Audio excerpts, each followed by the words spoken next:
Thank you very much, Alessandro. Good morning, everybody. It is a great pleasure to be here. It was a great honor also to be involved in the study. My name is Stefania Bocconi. I'm senior researcher at the National Research Council of Italy, Institute for Educational Technology. My research work includes digital education and digital competence, and during 2017, I coordinated the SELFIE pilot in Italy that involved over 31,000 participants, and currently I'm a principal scientist of two SELFIE-related projects, one conducted at the national level, named From SELFIE to RAP, to explore how to link SELFIE to national quality assurance policy, and the other conducted at European level, the Erasmus Plus Sherpa project, aimed to develop a pedagogical toolkit to help schools using their SELFIE results to create and define an action plan. Now I will leave the floor to my colleague, Michael. Thanks, Stefania. Good morning, everybody. I'm Michael Lightfoot. I think this study that I've been working on with Stefania is a case study in itself of digital and online working. We started this journey back in April, and I'd just been locked down in Lebanon, and there I spent the remaining 3 months. And so we've been doing this whole research project through online meetings. We've never met, but we've shared a lot of deep insights with each other during the course of the journey. I'm now in Turkey because I travel around a little bit, and I think it's a testament to the quality of digital and online relationship that we've been able to develop this report, which I hope you'll have an opportunity to read very soon when it's published. Next slide, please. Okay, so building on why we're actually doing this, the objectives of the study were threefold, essentially. We wanted to build on the successful pilot implementations, and as Nicoletta said at the opening, 58 countries and over 7,000 schools have been involved with these early stages of SELFIE. And we are looking at a means through which you can scale up that pilot stage into a national strategy. Not a one-size-fits-all, but a framework in which different policymakers in different contexts can actually use their own context to make SELFIE appropriate for them. I think one of the critical things about SELFIE, which makes it unique in my opinion, is it focuses on the learning, not on the technology. And it's the way in which technology can facilitate learning rather than the other way around. And so therefore, teachers are actually required to reflect deeply upon the way in which technology is impacting on them. And one of the main findings is that, in fact, schools with even low technology competence are the ones that can gain most from the SELFIE process. So, Stefania. Yes, and it was a very interesting opportunity to look more in detail into these country cases. And as Michael said, we analyzed 5 cases, but cases in 5 countries actually. But in Italy and Spain, we also had the opportunity to look at self-implementation conducted at different system levels, so also at regional and provincial level. And that provided insight on the different and the flexibility of implementation practices related to SELFIE. Michael, you. Next slide, please. Thank you. So it's important to consider the rationale for introducing SELFIE. Why would you bother to do it? And there are 3 broad headings that we need to consider. And the most important one is about school empowerment through self-reflecting, building self-reflecting communities of learning, providing a common reference framework through which schools can frame their learning with technology, and helping schools to define their priorities and their action plan. I think the action plan that springs from the SELFIE review is the most important part of the process, because it is this whole thing about self-reflection leading somewhere. Then secondly, obviously, the self-reflection will help to define the school's infrastructure and resource development, informing decision-making, importantly, identifying professional development needs, and finally, assessing and monitoring the quality and availability of resources. And finally, clearly, there's a national policy agenda here. And I think an important feature of SELFIE is a means through which it can inform the quality assurance process. Not the quality assurance in terms of how schools are um, applying technology per se, but how the process is managed within the school and how the whole process is leading to this community-based approach to digital implementation. Framing this within a national picture, and finally sharing best practices for digital transformation.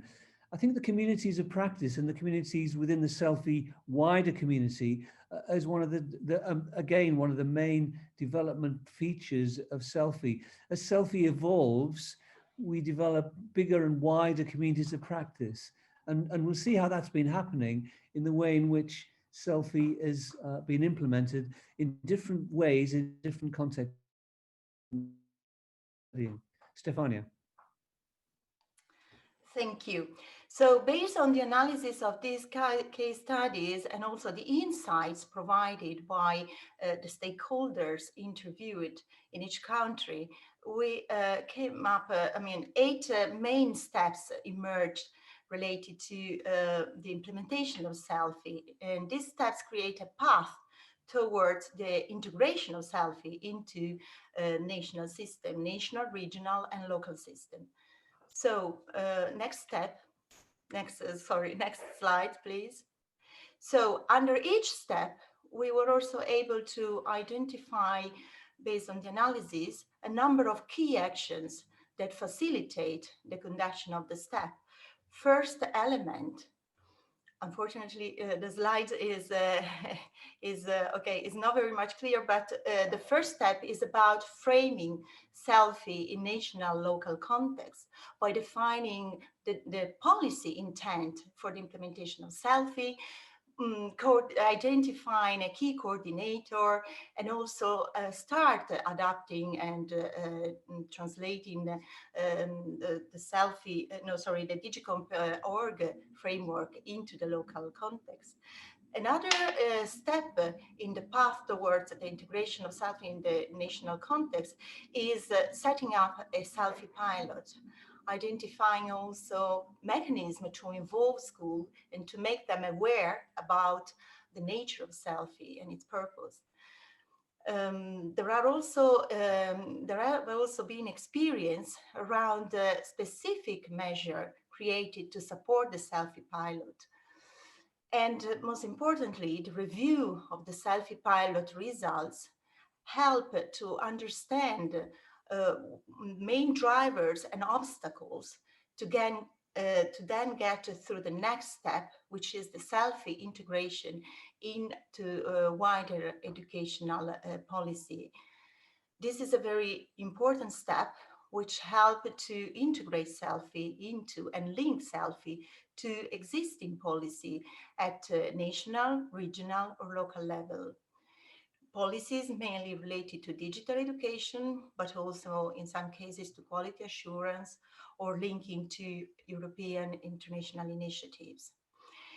The next step is related to the definition of the SELFIE governance strategies, identifying the organizational and coordination model, the key stakeholders to be involved, and also the communication strategy to help school understand the potential of the tool. And as well is very much what emerged from the analysis was the importance of creating professional development opportunities to start creating a culture of self-reflection around the policy and practices in using digital technologies for school leader, for teacher, and also about how to develop a SELFIE-based action plan for school. And the final step is related about taking advantage and taking out the most from SELFIE by identifying mechanisms such as a meta-analysis of the selfie process, as well as an analysis of selfie-related data. Next slide, please. One of the elements that emerged from the analysis of the case studies was the great flexibility in the approaches adopted to implement selfie, which reflect as well the flexibility of the selfie approach and the richness of action and actors involved in the implementation process of selfie.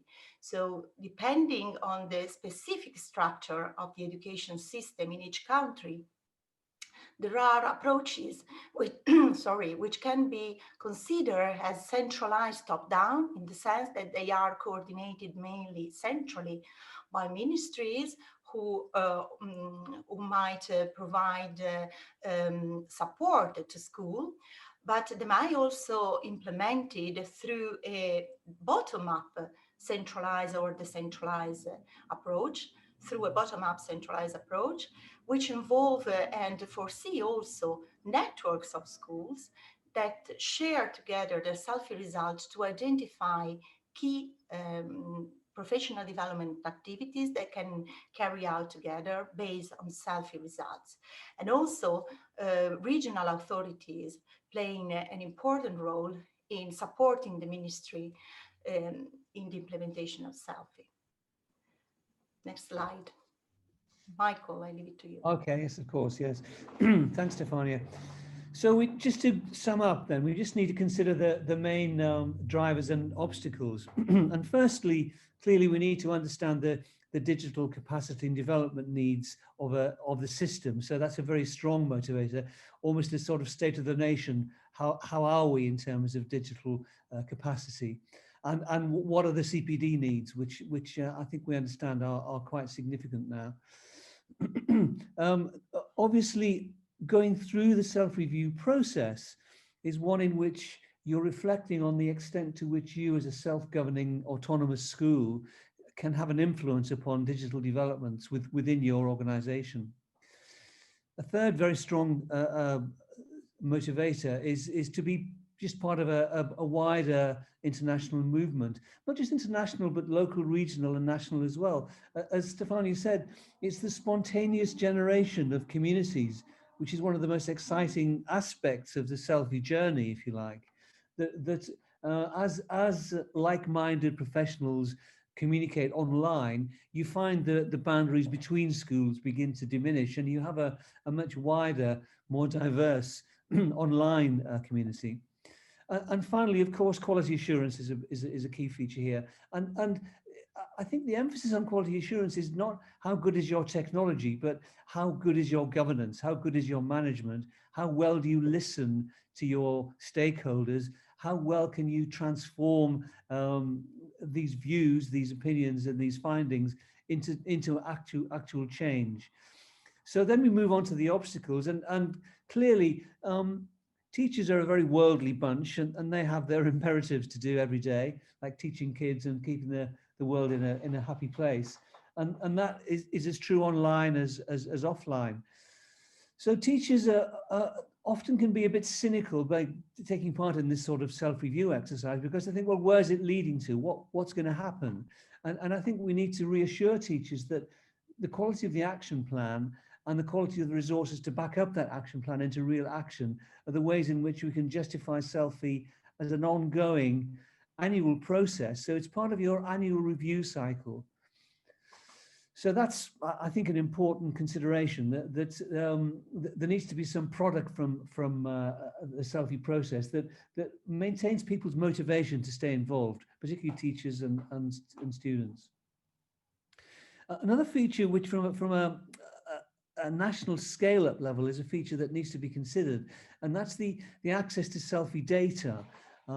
There's a great temptation to use selfie as a means through which you can provide a benchmark, and schools meet the benchmark or don't reach the benchmark, and have winners and losers. And I think we want to say that that's not the purpose of selfie. Selfie is not an audit tool, it's a self-review exercise. And so the data belong to the school. And it's only with the school's permission that they are shared and aggregated to a national level. Clearly, national data can be aggregated, but they are anonymized, and it's up to the schools themselves to decide whether their data is going to be made public or remain anonymous. I think that's a very key feature, because people respond very differently to questionnaires which they know are going to be anonymous to the ones which they know are going to be used as some sort of evidence that may be used against them even. And finally, as I said, I think one of the significant disappointments, if we're honest, moving forward, is the fact that SELFIE process starts with a really good head of steam. People are very strongly motivated to get involved with the process, but then unless there are seen to be real actions as a consequence of the finding, the conversion of the action plan into an policy change, something different on the ground, is somewhat less evident. And so that can be seen as an obstacle to the success of the SELFIE process, if you like. So there we have it. Thank you for listening. It's been a fantastic journey of discovery for both Stefania and myself. And we've met some very interesting and fascinating colleagues along the way, and hope we will continue to do so. Thanks, everybody. Thank you.